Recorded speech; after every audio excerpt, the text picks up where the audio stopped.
بسم اللہ الرحمن الرحیم۔ ایک کنجوس کے گھر کوئی مہمان آیا۔ اس نے اپنے بیٹے سے کہا کہ آدھا کلو عمدہ قسم کا گوشت لے کر آؤ۔ اس کا بیٹا بازار گیا اور کافی دیر بعد خالی لوٹ آیا۔ کنجوس باپ نے پوچھا، گوشت کہاں ہے؟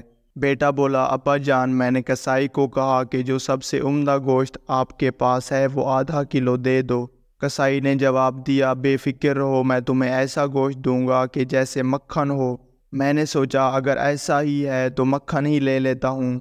میں نے کسائی سے گوشت نہیں لیا اور سیدھا مکھن والے کے پاس گیا اور اس سے کہا کہ تمہارے پاس جو سب سے عمدہ مکھن ہے وہ دے دو۔ مکھن والے نے جواب دیا، بے فکر رہو، میں تمہیں ایسا مکھن دوں گا جیسے شہد ہو۔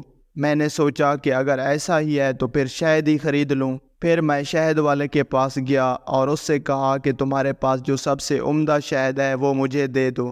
شہد والے نے جواب دیا، بے فکر رہو، میں تمہیں ایسا شہد دوں گا گویا کہ بالکل صاف شفاف پانی ہو۔ میں نے سوچا اگر یہی قصہ ہے تو پھر پانی گھر میں ہی موجود ہے، اس لیے میں خالی ہاتھ واپس آ گیا۔ کنجوس باپ کہنے لگا، واہ بیٹے، یہ تو تم نے بہت عقل مندی سے کام لیا، مگر ایک نقصان پھر بھی کر دیا ہے، وہ یہ کہ ایک دکان سے دوسری دکان تک جاتے ہوئے تمہارے جوتے گھس گئے ہوں گے۔ بیٹا بولا، نہیں ابا جان، ایسا نہیں ہے، میں تو مہمان کی چپل پہن کر گیا تھا، اس لیے کوئی نقصان نہیں ہوا۔